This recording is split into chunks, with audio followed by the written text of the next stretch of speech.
Hello guys, आज हम effective nuclear charge पे क्वेश्चन करने जा रहे हैं। तो क्वेश्चन है कैलकुलेट इफेक्टिव न्यूक्लियर चार्ज और Z effective for 4s electron in iron. तो सबसे पहले जेड इफेक्टिव किसके बराबर होता है?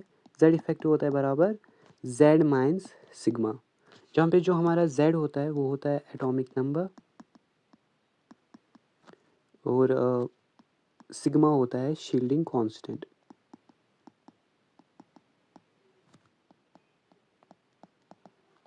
Shielding constant. तो सबसे पहला स्टेप जेड इफेक्टिव फाइंड करने के लिए हम पहले जो आयरन है उसकी इलेक्ट्रॉनिक कॉन्फ़िगरेशन लिखेंगे। तो इसकी इलेक्ट्रॉनिक कॉन्फ़िगरेशन क्या है? 1s2, 2s2, 2p6, 3s2, 3p6, 3d6 and 4s2। तो जो हमारा इसका जो मतलब आउटर मोस्ट शेल है या nth शेल है उसमें नंबर ऑफ इलेक्ट्रॉन्स कितने हैं? 2। जो इसका n-1 यानी कि उससे पहला वाला शेल है यानी कि n is equal to 3, n-1 उसमें कितने नंबर ऑफ इलेक्ट्रॉन्स है? 6 + 6 12 + 2 14। तो 14 इलेक्ट्रॉन्स इसके अंदर है। जो हमारा n-2 वाला शेल है उसमें कितने नंबर ऑफ इलेक्ट्रॉन्स हैं? 6 + 2 तो 8 है। और n-3 वाला जो शेल है, n-3 वाला शेल है उसके अंदर 2 इलेक्ट्रॉन्स हैं। सो अब एटॉमिक नंबर तो हमें पता ही है आयरन का। अब हमें सिग्मा फाइंड करना है या शील्डिंग कांस्टेंट फाइंड करना है। तो वो कैसे फाइंड करेंगे? जो हमारा nth शेल है उसमें नंबर ऑफ इलेक्ट्रॉन्स कितने हैं? 2। इन 2 इलेक्ट्रॉन्स में तो पता है जो एक इलेक्ट्रॉन है वो हमारा टेस्ट इलेक्ट्रॉन है, तो उसके साथ हमें कुछ नहीं करना है। तो आउटर मोस्ट शेल से हम एक ही इलेक्ट्रॉन लेंगे जो कि हमारी शील्डिंग इफेक्ट करवाएगा। तो नंबर ऑफ इलेक्ट्रॉन्स कितने हैं? 1 है। जो इसमें शील्डिंग पर इलेक्ट्रॉन होती है n इज इक्वल टू 1 या nth शेल में वो होता है 0.35 पर इलेक्ट्रॉन। तो हमारा जो टोटल शील्डिंग है, टोटल शील्डिंग वो किसके बराबर आया?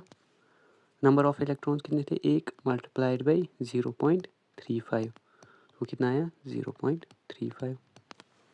अब जो हमारा n-1 शेल है उसमें नंबर ऑफ इलेक्ट्रॉन्स कितने हैं? 14।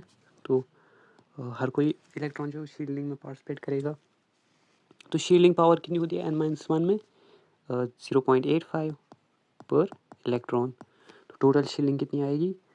Total number of electrons 14 multiplied by 0.85, उसका वैल्यू कितना है? 0.85 multiplied by 14, so that is 11.9।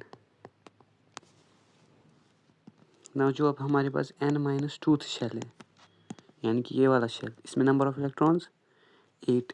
अब देखो जो n-2 और n-3 है इनमें जो शील्डिंग पावर है वो 1 ही होती है। तो मैं डायरेक्टली इस लिख सकता हूँ 8 + 2, क्योंकि दोनों पे जो शील्डिंग पावर है वो है 1 पर इलेक्ट्रॉन।